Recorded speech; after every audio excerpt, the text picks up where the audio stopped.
20 de mayo de 2025, Ciudad de México. Eran las 8:13 de la mañana cuando 6 disparos rasgaron el bullicio habitual de Calzada de Tlalpan. En solo 12 segundos, Jimena Guzmán, secretaria particular de Clara Brugada, y José Muñoz, asesor clave de la campaña Muro Electoral, fueron asesinados dentro de una camioneta negra bajo el semáforo de San Simón. Lo que parecía un ataque directo y limpio pronto reveló anomalías inquietantes. Las cámaras C de la zona fueron desactivadas minutos antes del crimen. Una memoria USB oculta fue hallada bajo el asiento trasero y los 3 presuntos responsables huyeron siguiendo rutas sincronizadas, como si ejecutaran un guión escrito con precisión quirúrgica. El encargado de reconstruir el rompecabezas, Omar García Harfuch, lo que descubriría después cambiaría la narrativa oficial y el futuro político de la capital. Si el sicario actuó solo, entonces ¿quién borró los registros desde el centro de mando del 5? La memoria USB fue hallada por un técnico forense a las 11:46 de la mañana del mismo 20 de mayo. Estaba camuflada dentro del recubrimiento del respaldo del asiento trasero derecho de la camioneta, donde fueron ejecutados Jimena Guzmán y José Muñoz. No llevaba marcas visibles, pero contenía un archivo cifrado con el nombre Altamira 7, el mismo nombre de una finca abandonada en la Sierra de Milpa Alta, vinculada en 2023 con una célula de manipulación electoral. El archivo fue enviado inmediatamente al Centro Nacional de Fusión de Inteligencia Cibernética, donde en menos de 4 horas, gracias a una brecha residual de seguridad en el algoritmo M, se logró su descifrado parcial. Lo que revelaron los metadatos congeló el aire en la sala de análisis. 14 transferencias bancarias anónimas entre el 1 y el 17 de mayo por montos que oscilaban entre 32.000 y 98.000 pesos. 3 lavanderías con direcciones en Iztacalco, Benito Juárez y Tláhuac. Sin historial fiscal activo. Destino una empresa de seguridad privada llamada Grupo Escudo 21, registrada a nombre de un exagente inhabilitado por la Secretaría de Seguridad Ciudadana en 2019. Destinatario final, una cuenta personal del juez federal, EDR con sede en Iztapalapa. El juez, según registros, firmó al menos 3 órdenes de archivo para casos de vínculos políticos con redes del crimen en los últimos 2 años. Pero lo más alarmante no era el rastro financiero. En un subdirectorio oculto bajo el nombre Punto Rojo, Harfuch descubrió lo que podría ser el verdadero detonador del doble. Un solo documento de 47 líneas contenía una lista exacta de los puntos ciegos del C en Calzada de Tlalpan, codificados como nodos dormidos tipo B. Un croquis de cámara 2167 con indicación de apagado temporal a las 8:11 am, duración 3 minutos 50 segundos. Un diagrama con sello interno de una aseguradora privada describiendo algo llamado ventana táctica. Una franja de 4 minutos entre las 8:10 y las 8:14, donde los protocolos de intervención urbana tienen una brecha de coordinación entre SSC y CEMOVI debido a cambio de turno en el centro de monitoreo vial. En voz baja, uno de los peritos exclamó: no fue un crimen. Fue una obra de teatro milimétrica. Harfuch no tardó en convocar una reunión extraordinaria con la Jefatura de Gobierno y el Comité de Seguridad Metropolitana. Su análisis fue lapidario. El autor intelectual no solo conocía los movimientos de Ximena. Sabía cómo y cuándo manipular los nodos de red urbana. Sabía qué cámara desactivar y sabía qué juez podía archivar lo que viniera después. En ese instante, la investigación pasó de ser un caso de ejecución puntual a convertirse en una ofensiva estructural contra la arquitectura democrática de la capital. El nombre Punto Rojo, más que un código, parecía un protocolo, un patrón operativo y quizás una señal de que este crimen era solo una pieza de un rompecabezas más grande, más oscuro. ¿Quién tiene acceso al mapa completo del C? ¿Quién puede controlar a distancia los nodos de vigilancia metropolitana sin dejar rastro? ¿Y por qué un archivo tan delicado estaba escondido en un vehículo civil en manos de 2 funcionarios medios? Las respuestas empezaban a emerger, pero habrían grietas en el suelo institucional.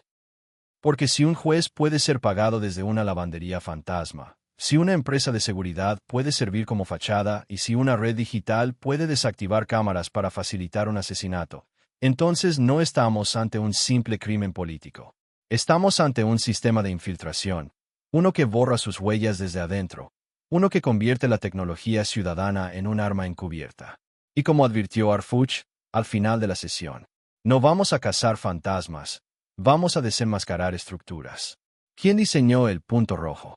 ¿Y cuántos más existen bajo nuestras narices esperando activarse? Las cámaras no mienten, o al menos eso creíamos.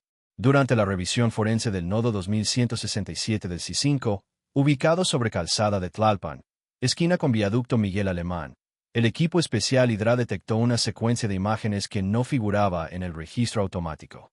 A las 7:46 a la mañana, tres sujetos vestidos con camisas grises y chalecos con el emblema de soporte técnico del SSC accedieron a la zona de mantenimiento sin autorización registrada. Manipularon la consola por casi 5 minutos y salieron sin dejar rastro en los logs oficiales. Lo desconcertante no fue solo su precisión, sino su inexistencia administrativa. Cuando Arfuoch solicitó los nombres al área de recursos humanos de la Secretaría de Seguridad Ciudadana, la respuesta fue escalofriante. No existen en nómina, no hay registros de contratación, ni tarjetas de acceso válidas, ni asignación de turnos. Ni uno solo de los tres hombres formaba parte del personal activo o histórico. Infiltración, suplantación o un grupo fantasma operando desde dentro. La unidad Hydra cruzó inmediatamente los rostros con la base de datos de imágenes biométricas de eventos gubernamentales. Y allí apareció el primer cruce inesperado. Uno de los individuos, con barba de 3 días y oreja izquierda parcialmente deformada, coincidía con un perfil captado durante un evento del PRI en agosto de 2023 en el Palacio de los Deportes, donde trabajó como personal de refuerzo de seguridad temporal. El uniforme era idéntico, el rostro un 97% coincidente, según el software de reconocimiento facial.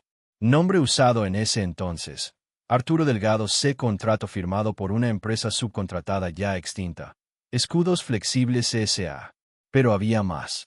Uno de los otros dos implicados usó un guante, pero dejó una huella parcial en el costado del bastidor. Al ser escaneada, el sistema la vinculó con un nombre oculto en los archivos del sistema militar mexicano: Cristóbal Yebra Moreno, alias el Técnico. Graduado del Instituto Militar de Seguridad Informática en 2018. Especializado en ciberdefensa, fue considerado uno de los jóvenes talentos en simulaciones de intrusión controlada. Su expediente desapareció misteriosamente en marzo de 2022 tras una supuesta baja administrativa por problemas de conducta. Desde entonces, su nombre no volvió a aparecer. Hasta ahora. ¿Qué hacía un exmilitar experto en sistemas operando con identidad falsa dentro de uno de los centros neurálgicos de vigilancia de la Ciudad de México?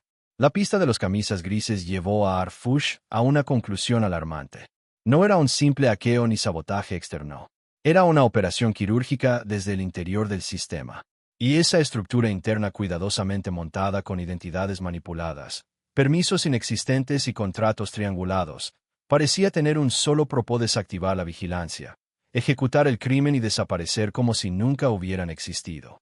Más allá del espanto técnico y la sofisticación del modus operandi, la revelación pone contra las cuerdas a una ciudad que confía ciegamente en sus redes de seguridad.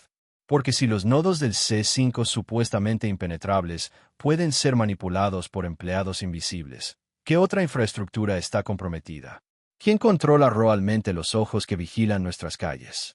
Uno de los asesores de inteligencia cibernética del equipo Hydra, al ver las coincidencias con otras anomalías ocurridas en meses recientes, advirtió en voz baja: esto no es un caso aislado. Es una red. Y los camisas grises podrían ser solo la fachada operativa de algo mucho más grande. En los informes preliminares entregados al Comité de Seguridad Metropolitana, Arfuoch fue contundente.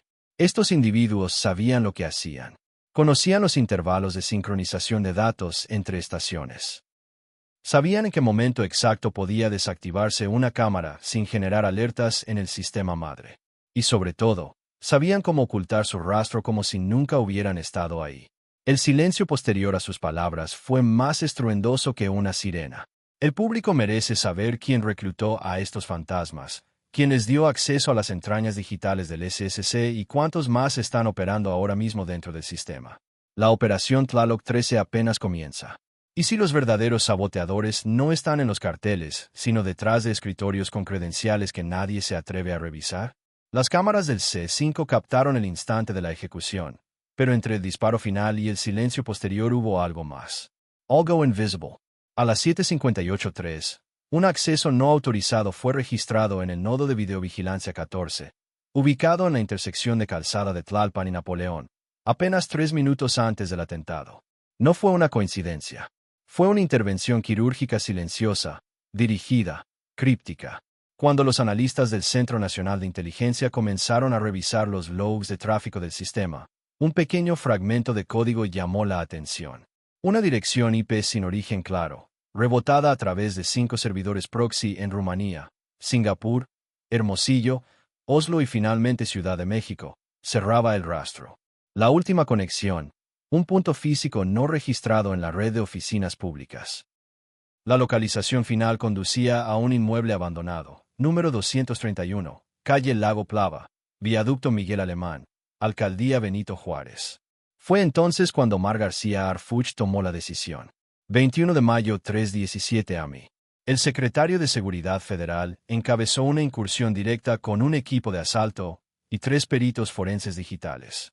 En el interior del local, oculto tras una fachada de papelería en ruinas, se hallaba un cuarto frío, insonorizado, lleno de racks metálicos y discos duros apilados como ataúdes de datos.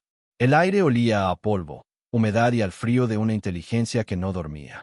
En el centro, un solo servidor activo. No tenía monitor ni teclado. Estaba programado para operar solo. Cuando fue desconectado, un protocolo de autolimpieza intentó borrar todo su contenido en 12 minutos, pero la intervención fue milimétrica. En el caché temporal aún residía un solo archivo sin operador 0, era un archivo de configuración, pero no ordinario. Su contenido revelaba la existencia de 4 alias encriptados, definidos factores de alteración estructural en nodos de vigilancia digital en términos personas capaces de hackear, manipular, intervenir o borrar evidencia crítica de los sistemas de seguridad pública sin dejar rastro. El más inquietante de los nombres aparecía codificado como AL, con una nota lateral que indicaba acceso nivel 7. Proyecto SMJ. Al cruzar la base de datos del Centro Nacional de Inteligencia con registros históricos, surgió una coincidencia perturbadora. AAL corresponde a Alejandro Alonso Ledesma, exasesor en innovación y tecnología del exgobernador de Jalisco entre 2017 y 2022. Un personaje que había desaparecido del radar mediático tras un supuesto retiro profesional en 2023. Alejandro Alonso no era cualquier funcionario. Fue uno de los arquitectos del Sistema Estatal de Videovigilancia de Jalisco y luego participó como consultor en el desarrollo del software de reconocimiento facial Syntax 5, utilizado por dependencias federales entre 2019 y 2021. Según informes internos, Syntax 5 fue modificado subrepticiamente para incluir puertas traseras, es decir, accesos secretos que permitían visualizar y manipular registros sin autorización del operador legítimo. El hallazgo hizo temblar los cimientos institucionales. No se trataba de un hacker externo ni de un ataque por venganza. Era una operación profesional diseñada desde dentro del sistema, con conocimiento absoluto de la arquitectura digital del Estado. El enemigo no estaba a las afueras, estaba dentro y sabía perfectamente qué borrar, cuándo y por qué. Durante la revisión del entorno digital, los peritos detectaron además un patrón automatizado. Cada vez que se accedía a una cámara de vigilancia cercana a oficinas de alto nivel, como la Secretaría de Gobierno de la CDMX o la Alcaldía Iztapalapa, el mismo nodo fantasma se activaba durante exactamente 2 minutos con 13 segundos. Luego desaparecía como un latido artificial insertado en el corazón del sistema. El silencio en la sala de análisis era total. Uno de los técnicos, visiblemente alterado, preguntó en voz baja ¿cuántas veces hemos visto solo lo que nos han dejado ver?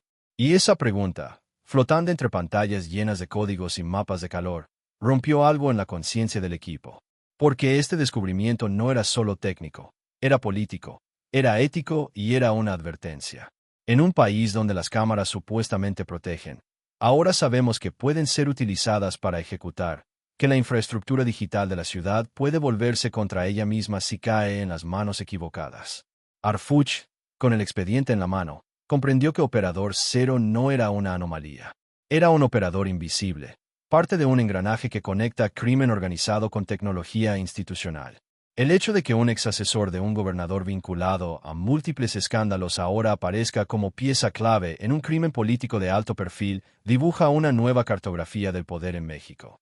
Ya no se trata de narcos armados en la sierra, sino de tecnócratas con acceso root al alma digital del país.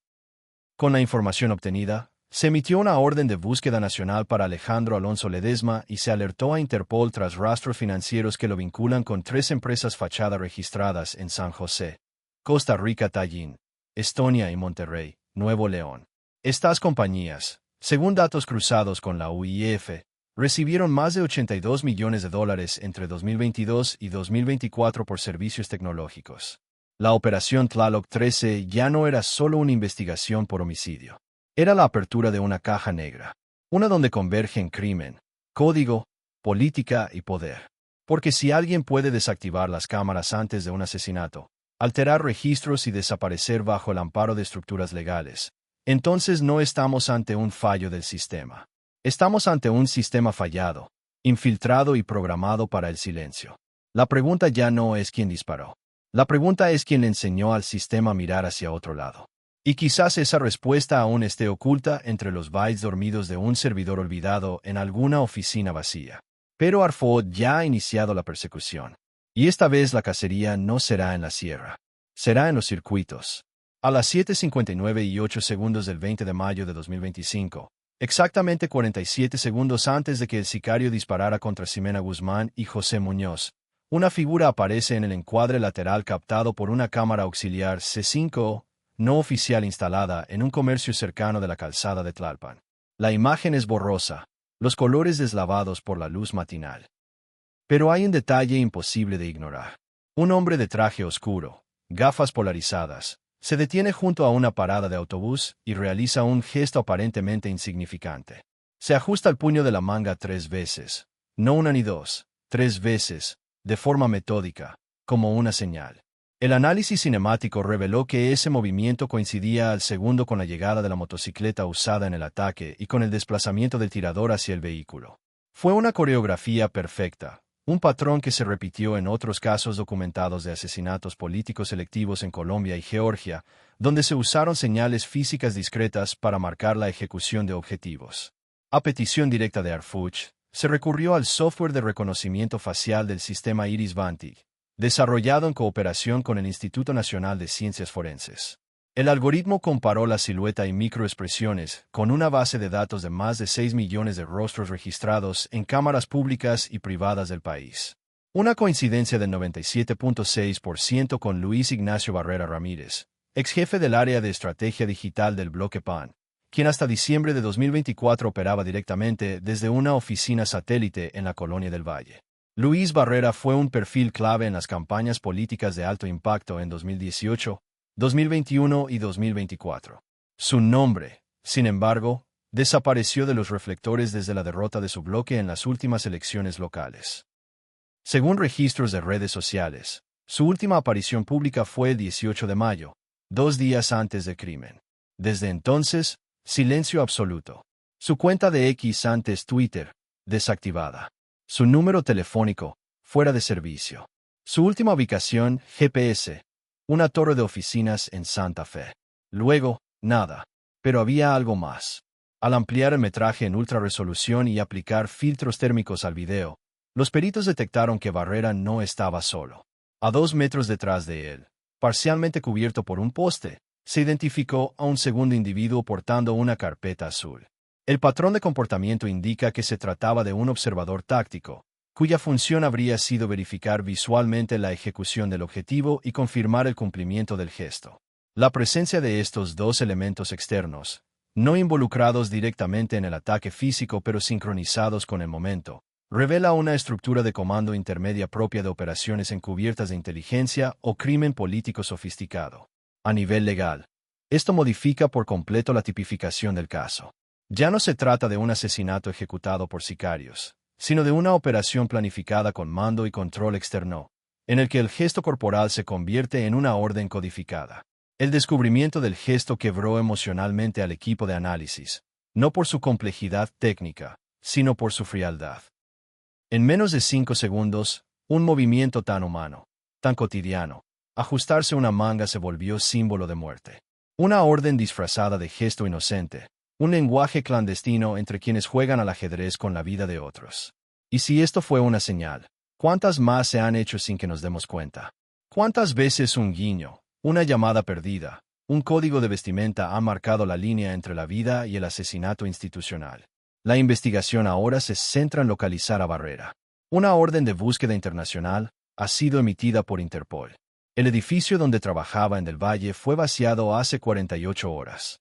Solo se encontró una tarjeta de presentación quemada parcialmente con una sola palabra: Avalon. ¿Es Luis Barrera solo un peón?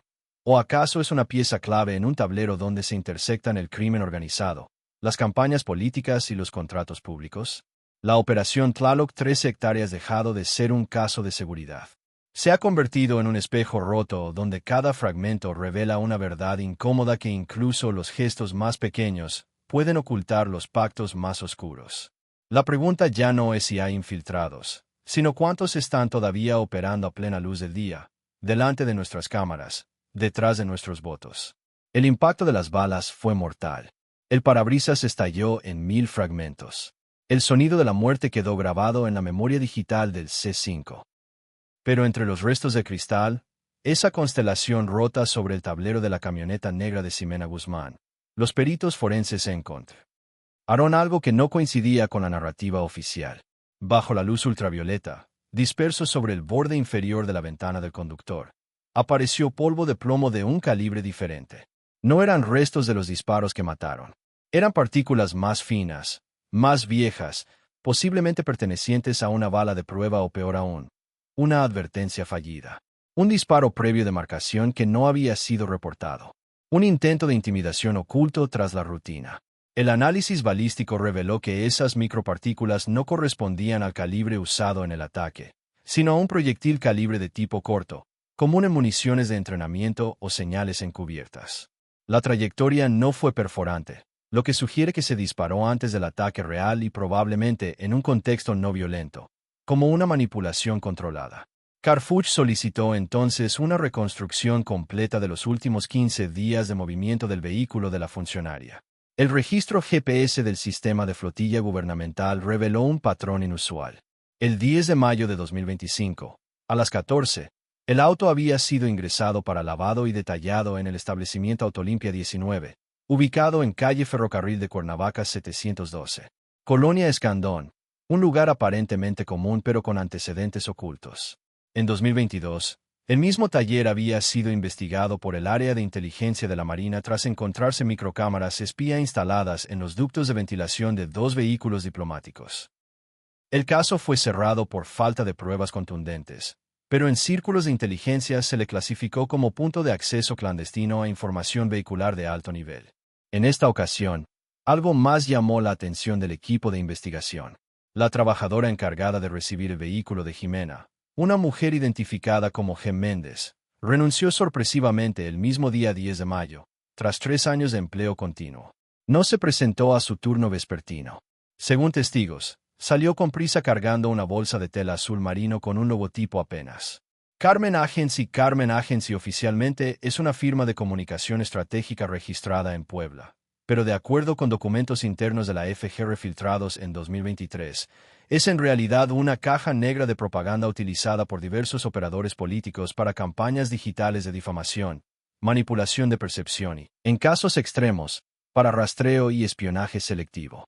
Su historial está vinculado a episodios tan oscuros como la filtración de audios comprometidos en elecciones locales de Oaxaca y la creación de perfiles falsos para infiltrar grupos de activismo ciudadano.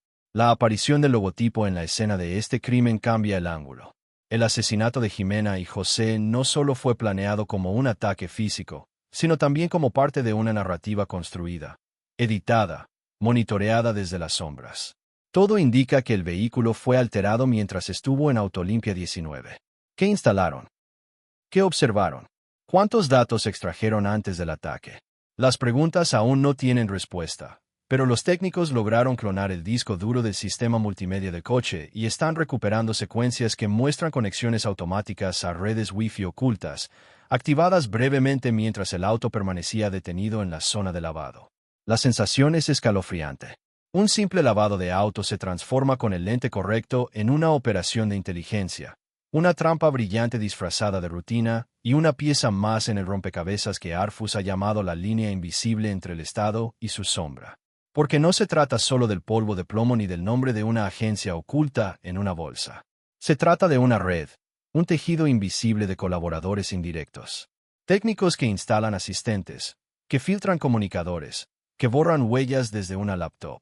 El crimen organizado del siglo XXI no siempre lleva fusil.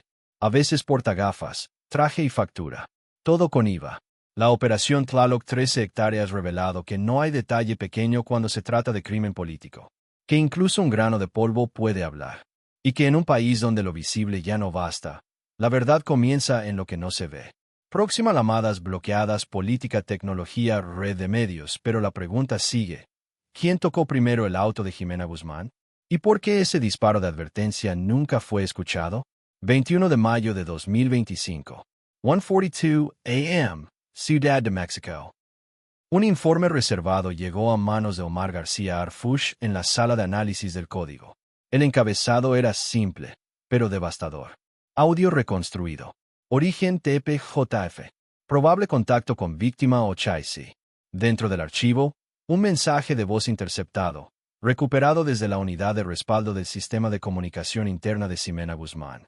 El audio estaba distorsionado, pero una frase atravesó el ruido, como un tienes que borrar el 6. Si no, el 13 va a explotar. Silencio. Un silencio denso que no era técnico, sino institucional. Era el eco de una amenaza cifrada emitida desde dentro del Estado.